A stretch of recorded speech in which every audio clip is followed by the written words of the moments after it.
All right, we're live on our anniversary. Happy anniversary, honey. Thank you.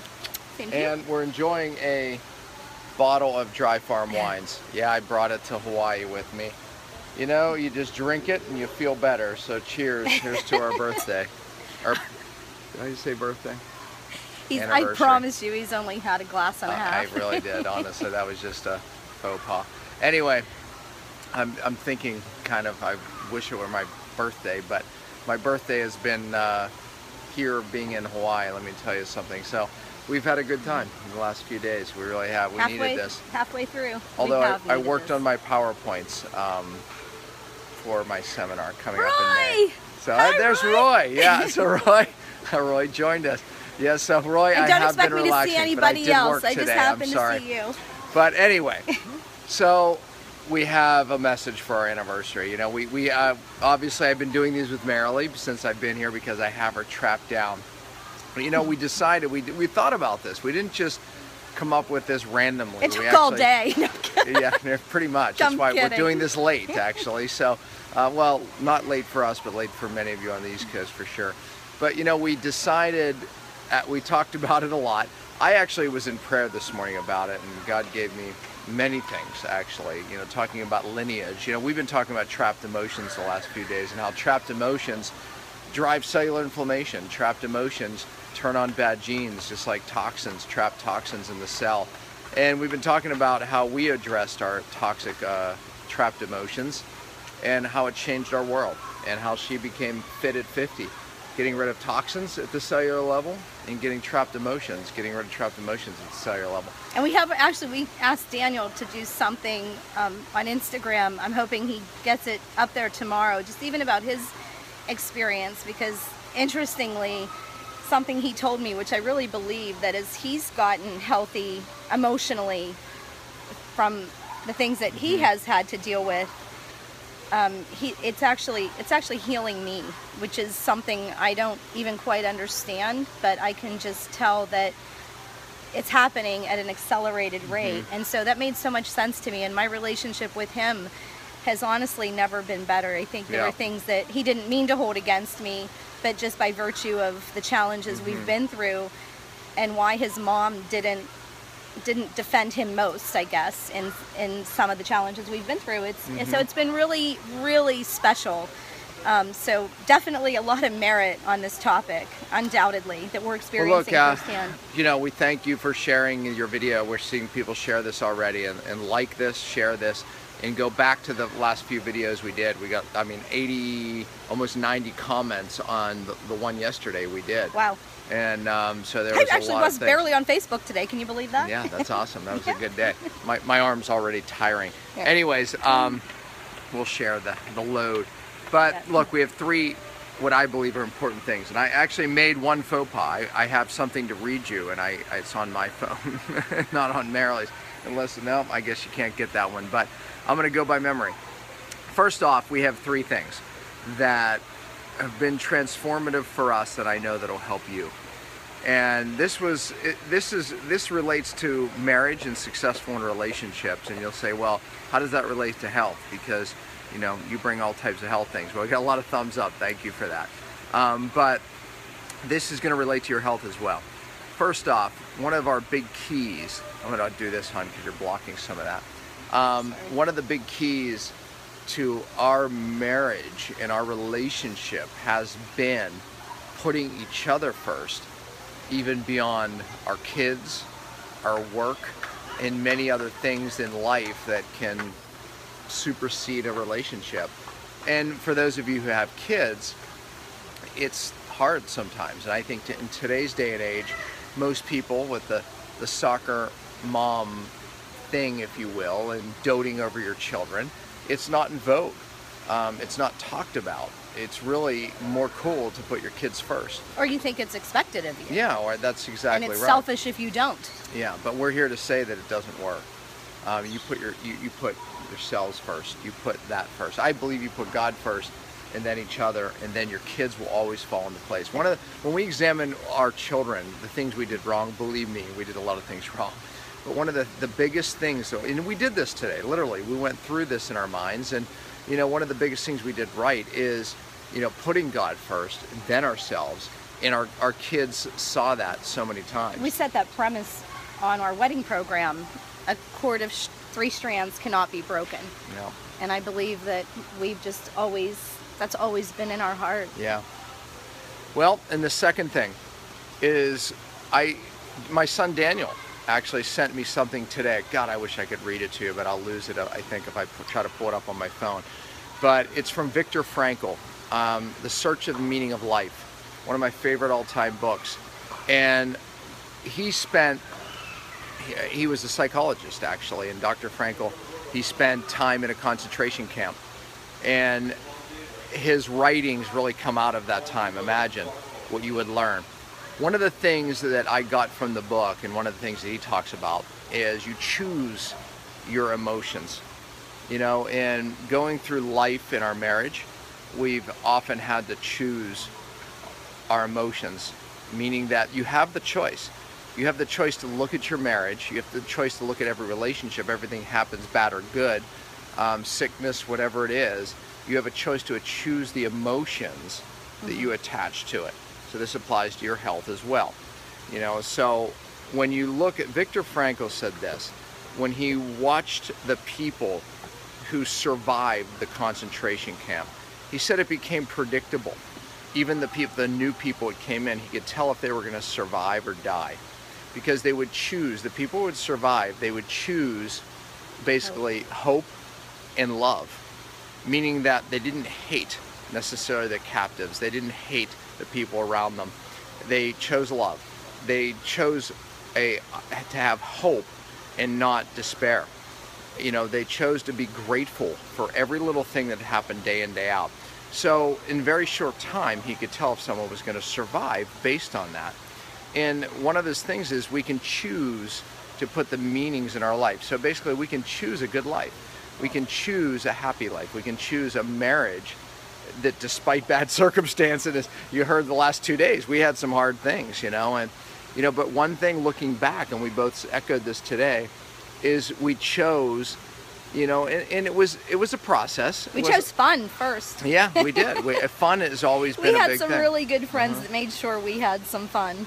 But we always chose to have hope when it seemed hopeless. We always chose to, and oftentimes not in the moment, in the day, but in the end. Yes. And we chose commitment. Yep. We had hard stuff that Absolutely. happened, but we chose the marriage, and we were never thinking out.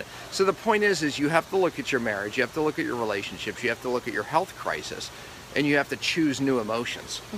Gratitude, love, choosing hope as opposed to hopelessness.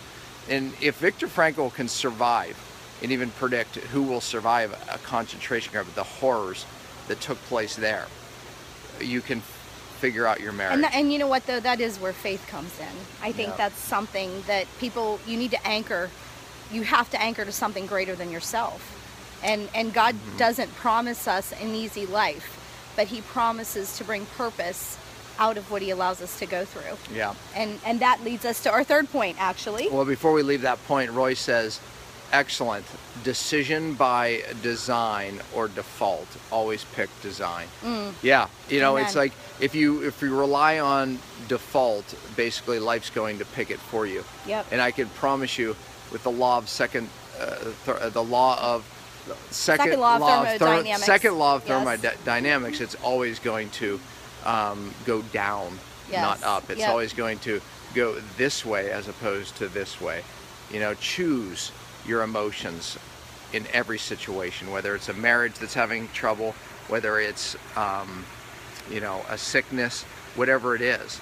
When I was sick, we said this yesterday, Marilee chose to say, God is going to not only get you well, but not only heal you, but he's going to take a message to the world through you. He told me that. She chose, God told her and that. I believed she chose him, that. Because exactly. he has promises for all of us, not just me in challenge, everybody, everyone. And you have to search his word for those promises, whether he whispers them to your heart or whether he gives them to you as you're reading. He gives them to you. When we were going through the horrific court battles that we spoke about yesterday, both of us at one point had to choose and realize that somehow God has great purpose Even in more this. so than in your sickness, Yeah, I would more say. so. Absolutely. Great. God has great purpose That was in a this. warm-up. And God is going to make us better. You know, we chose to be better, not bitter. Yes. And someone asked a question about bitterness as, you know, as a trapped emotion. I can tell you there's a couple emotions like anger and bitterness that we know drive cancer at the cellular level, turn on genes. Certain emotions are more powerful, just like certain toxins are more powerful at causing disease and turning on genes. I would say bitterness and anger can turn on those genes of cancer. We saw that with your mother. Yeah. Yes, she had lead. Yeah. However, you know, no doubt she had other trapped emotions that she never dealt with. So, you know, again, choose differently. You know, no doubt about it, choose differently. Lastly, and we kind of had to talk about this one, right? Because we said, okay, what can we share with them that really, here's our anniversary, that really, you know, made a difference for us. And we decided, this was kind of mundane, if you will, but it really matters. And it is really coming up with these things that bond us and things that we do together. Not just hobbies. Okay, we share something bigger than us together. We share a mission together. We share bringing you all and many people a message that we know changes the world. So one thing I can say is find something that bonds you and wife, that's you and your wife or you and your, you know, spouse, that is bigger than you all. That is, It doesn't have to be your professional life like it is for us. It could just be something that you find value in, you know, whether it's, you know, fostering children or just recruiting serving others your church. to serve a purpose that is just greater than yourself, and that's something that you just discuss it, something that you and your spouse can focus on together and really put energy into it that would just give you it, because it makes you appreciate them, because I promise you his gifts are not yours and vice versa, and both of you are needed. Just obviously God always says that it's the body has many parts and they work together to function as a whole. No doubt, you know, and as you know, I mean, through my sickness, I wouldn't have made it without Marilee, no doubt. But, you know, even taking this message that we know the world needs, every day she encourages me in different ways. You know, we're serving something greater than ourselves, and I think that's important. I think it's important, you know, again, it can go beyond your profession. It can go beyond just, you know, serving in your church, and like Marilee said, you know, just serving something and outside. Then get a pray hobby. Pray about it, and get a hobby. That was the other Get thing a too, hobby. because, you know, cycling, bike Get a riding. doodle. Get a doodle and a hobby. You might not want to get the doodle. I love my doodle. However, that can, you know, dogs We can. really miss our dogs when we miss our dogs. travel. But, you know, biking, you know, was something that, you know, really bonded us. You know, it's something, a hobby that, you know, brought us together. I mean, whatever it is, I mean, search for it, pray about it, pray about a hobby, pray about something that you can serve together bigger than yourselves, more important than yourselves. And, you know, I think that, you know, no doubt that unites you. So I think today people are living separate lives. I really do. And, you know, somehow, you know, you have to be united. So don't put your beyond kids something. first, because it's so much easier to connect with your spouse when you don't do that. Yeah. It makes it, obviously, it makes it reasonable and feasible. And that brings it to summary, right? You know, And things are going to happen. Don't so put your focus, kids first. Put your relationship first. Focus on the love that you have. You know, and God on, first, relationship, your love, then your children. Second thing is absolutely choose your emotions. Yep. Don't let them choose you. You have a choice to put an emotion, a positive emotion, around everything that happens in life, including your sickness, including your relationship, your bad relationships, whatever it is. You choose it. Watch what happens. I said this yesterday. We both said this yesterday. Is the first thing that you have to do to get rid of, you know, trapped emotions. First thing is you have to change the way you think. Once you change the way you think about a situation, then you can start dealing with the trapped emotions. And thirdly, serve something bigger than yourselves. Find something together to do that. And those are the three things, how we did it, right? We said this was going to be quick, and we're late for dinner. I know, right? I hope they let us. 21 years is what we're serving here today, but 27. We were together almost 6. Yeah. Before we got married. Yeah, so It 27 was years. rough. I hung in there. I was just going to say the exact same thing. I mean, who do you believe? I was not his kind of girl. I can tell you that. That's a whole other story. Okay, we're not going to go on. Yeah, there's a lot of hearts coming across the film right now. We can tell you that story. You know how we met? I punched him in the stomach. It's true. It is true. And she had this little mole right here, and I said, "What's that?" And that's why I punched him in the stomach. Yeah, because she was met. And then he my said- friend liked her, and she was just simply giving him a hard time. So I was defending him. Oh yeah, he's always defending the underdog. It's true. It's the It is story of true. his life. Yeah. So in the wedding video, they said, "So what did they ask? The question was." So what was it about Marilee that led you here today? You know and what he said? His persistence. Her persistence. Her persistence. And no, when not mine. no, not his. Yeah. And when they asked me what it was about him, which he gets so offended by, We're gonna end on this. I said his potential. We're ending there. See, but that what I it still get wasn't. mad. It was. See, I'm gonna choose a new emotion. I'm gonna choose a new emotion. All right, we'll see you tomorrow. love you, honey. Another I have great stuck moment. in Happy there. anniversary. She's gorgeous, isn't she? Beautiful inside and out.